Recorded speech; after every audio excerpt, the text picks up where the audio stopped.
हृदयस्पर्शी कथा.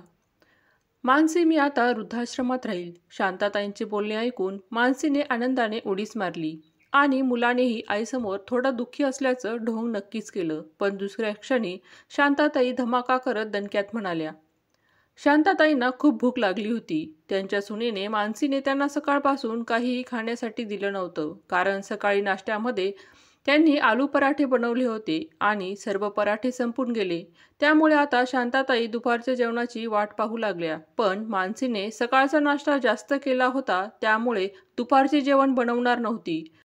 शेवटी भूक लागल्यामुळे शांताताई सुनेच्या खोलीमध्ये गेल्या आणि तिला म्हणाल्या, "अगं मानसी, मला खूप भूक लागली आहे, काहीतरी खाण्यासाठी बनव." शांताताईंचे बोलणे ऐकून मानसी तोंड वाकडं करून म्हणू लागली, "तुम्हाला काही कामधंदा नाही, पण दिवसभर कशी काय भूक लागते तुम्हाला?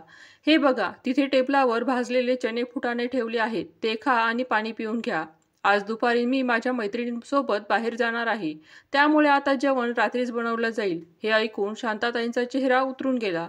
त्या हळूच आवाजात म्हणाल्या, "अगं मानसी, तू जर म्हणत असशील तर मी किचनमध्ये काहीतरी बनवून घेते." त्यावर मानसी रागाने त्यांच्यावर भडकली आणि म्हणाली, "आता एका व्यक्तीसाठी काय जेवण बनवायचं?" असं बडबड करत ती स्वयंपाकघरात निघून गेली. तिने फ्रीज उघडून पाहिलं तर फ्रीजमध्ये शेळ्या भाकरी ठेवल्या होत्या. तिने त्या भाकरी काढल्या आणि त्याच्याबरोबर चटणी लोणचं ठेवून एका प्लेटमध्ये वाढून घेतलं. ती प्लेट आपल्या सासूबाईंसमोर ठेवली आणि म्हणाली, "हे घ्या खाऊन."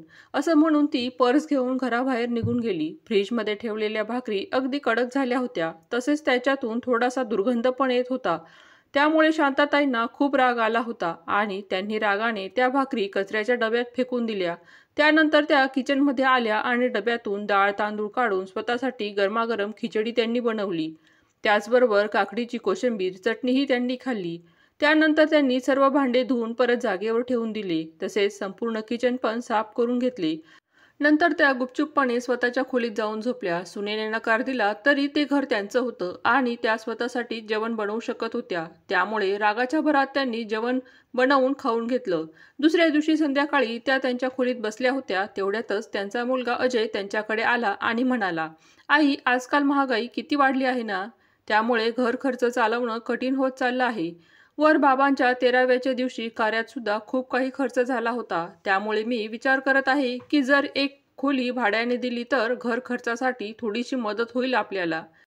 शांताताई हळूच म्हणाल्या, "तुला जसं योग्य वाटेल तसं तू कर." अजय घाबरतच आईला म्हणाला, "अगं आई, तू तुझी खोली रिकामी कर आणि छोट्या खोलीत शिफ्ट हो. आम्ही हीच खोली भाड्याने देऊ. छोट्या खोलीमध्ये टॉयलेट बाथरूम नाही, म्हणून ती खोली कोणीही भाड्याने घेणार नाही." आपल्या मुलाचे असे शब्द ऐकून शांताताई रडवेल्या झाल्या होत्या. त्या म्हणू लागल्या, "पण ती राहण्यायोग्य खोली आहे का? ती तर अडगळीची खोली आहे. जर मी तिथे राहिली तर मी टॉयलेट बाथरूमला कसं जाणार?" त्यावर मुलगा म्हणाला, "अगं आई, तू घरातली तर आहेस ना, तुला काहीही अडचण होणार नाही. पण येणाऱ्या भाडेकरूला सर्व सुखसुविधा उपलब्ध करून द्याव्या लागतील. तसंही ती खोली खूप मोठी आहे आणि बाबा गेल्यानंतर तुला इतक्या मोठ्या खोलीची काय गरज आहे?" शांताताई गप्प झाल्या. काही वेळ विचार केल्यानंतर त्या म्हणाल्या, "वर गच्चीवर बांधलेली खोली सुद्धा तू भाड्याने देऊ शकतोस ना? त्या खोलीत सर्व सुखसुविधा उपलब्ध आहे." त्यावर अजय म्हणाला, "ती खोली घरात आलेल्या पाहुण्यांसाठी ठेवली आहे. तुला तर माहितीच आहे की मानसीच्या माहेरची लोक कधीही तिला भेटायला येतात, त्यामुळे ती खोली आपल्याला पाहुण्यांसाठीच ठेवावी लागेल."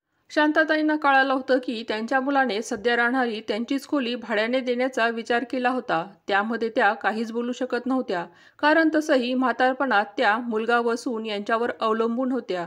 त्यांना कळालं होतं की आता मुलाची गोष्ट ऐकण्यातच त्यांचं भलं आहे. त्यांनी त्यांचं थोडं सामान गोळा केलं आणि छोट्या खोलीमध्ये शिफ्ट झाल्या. जुन्या अडगळीच्या वस्तूंमध्ये राहत असताना त्यांना अगदी गुदमरल्यासारखं वाटू लागलं होतं, पण तरीही त्या कशातरी आयुष्याचे दिवस घालवत होत्या. काही दिवसातच त्यांच्या खोलीमध्ये भाडेकरू आला आणि सर्व पूर्वीप्रमाणे चालू झालं होतं. घरात नवीन भाडेकरू आला होता. त्याचं नाव रामराव होतं. रामराव एका NGOमध्ये काम करत होता.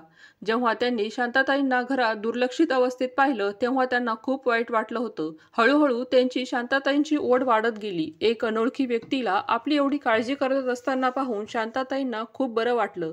मुलगा आणि सून त्यांच्याशी काहीही घेणं देणं नव्हतं. सून उरलेलं अन्न त्यांच्यासमोर टाकायची आणि मुलगा कधीतरी त्यांच्या खोलीकडे डोकवायचाही नाही. शांताताईंना फार पूर्वी समजलं होतं की त्यांचा मुलगा बदलला आहे, पण तरीही त्या नकळत तिथेच पडून होत्या आणि जणू डोळे मिटून सर्व पाहत होत्या, कारण म्हातारपणात त्यांना दुसरा कसलाच आधार नव्हता.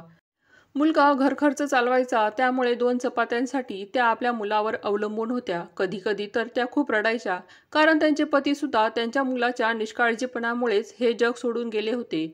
शांताताईंना कुठे ना कुठे माहिती होतं की त्यांच्या नवऱ्याच्या मृत्यूला त्यांचा मुलगा आणि सूनच जबाबदार आहे. पण त्यांना तोंड उघडून काहीच बोलता येत नव्हतं. त्यांचे पती जेव्हा कामावर जायचे, तेव्हा पती-पत्नी दोघांचाही घरात खूप मानसन्मान व्हायचा.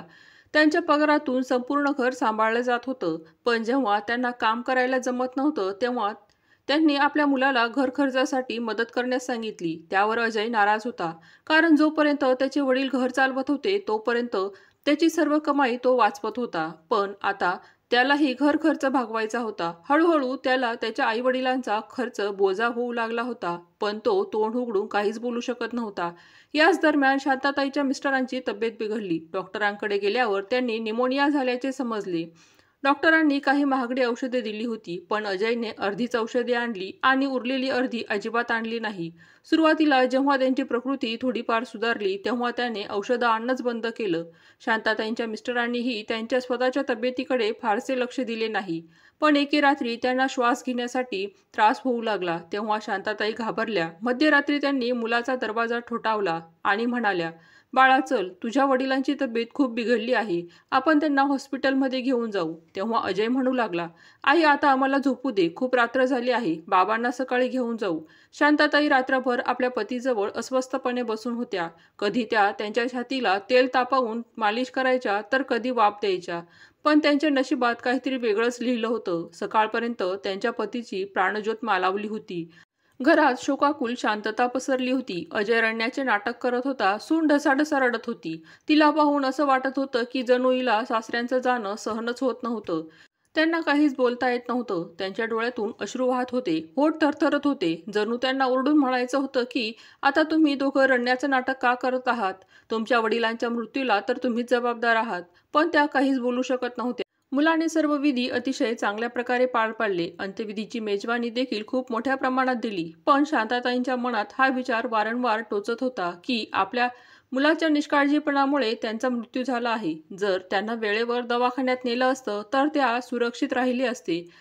त्यानंतर मुलगा आणि सुनेच्या वागण्यात अचानक बदल झाला. शांताताई सुद्धा आतून दुखावल्या गेल्या होत्या. त्यामुळे त्यांनाही आता मुलाकडून खूप काही अपेक्षा उरल्या नव्हत्या. पण अशा मुलाला आपण काहीही धडा शिकवू शकलो नाही, ही गोष्ट त्यांना आतून खात होती. एके दिवशी त्यांचा भाडेकरू त्यांच्याकडे आला व त्यांना काही गोष्टी समजावून सांगू लागला. हे ऐकून शांताताईंच्या डोळ्यात चमक आली. दुसऱ्या दिवशी सकाळी शांताताई आपल्या मुलाकडे व सुनेकडे आल्या आणि म्हणाल्या, "हे बघा, मला तुमच्याशी खूप महत्त्वाचं बोलायचं आहे. मला असं वाटतं की तुम्हा लोकांना माझ्यासोबत राहणं खूप कठीण जात आहे. म्हणूनच मी ठरवलं आहे की आत्तापासून मी वृद्धाश्रमात राहील." शांतताईंचं बोलणं ऐकून मानसीने तर आनंदाने उडीच मारली व मुलाने थोडंफार दुःख असल्याचं ढोंग केलं. पण पुढच्या क्षणी शांताताई दणक्यात म्हणाल्या, "अरे बाळा, तुला एवढी दुःखी व्हायची गरज नाही. आधी माझं पूर्ण ऐक." शांताताईंचं म्हणणं ऐकून दोघेही त्यांच्या चेहऱ्याकडे पाहू लागले. तेव्हा त्या हसत हसत म्हणाल्या, "आजपासून मी वृद्धाश्रमात राहील हे खरं आहे, पण या घरातून मी कुठेही जाणार नाही, कारण मी या घरालाच वृद्धाश्रमामध्ये रूपांतरित करणार आहे. आता इथे तुमच्यासारखी मुले नाहीत, तर आमच्यासारखी छळलेली, सतावलेली आई-वडील येणार आहेत आणि हाच माझा शेवटचा निर्णय आहे." हे ऐकून अजयचे तर भानच हरपले आणि मानसी पण आपल्या नवऱ्याकडे आश्चर्याने पाहू लागली. त्यांना वाटले होते की आई आता हे घर सोडून जाणार आहे, म्हणून ते घरात शांतपणे राहू शकतील. आता त्यांना कोणत्याही वृद्ध व्यक्तीची जबाबदारी घ्यावी लागणार नाही. तसेच त्यांना कोणत्याही आजारी व्यक्तीची काळजी करावी लागणार नाही, असं वाटत होतं. पण इथे शांतताईंनी संपूर्ण डावच उलटवला होता. शांतताईंचं बोलणं ऐकून अजय रागाने म्हणाला, "तुझं डोकं खराब तर झालं नाही ना?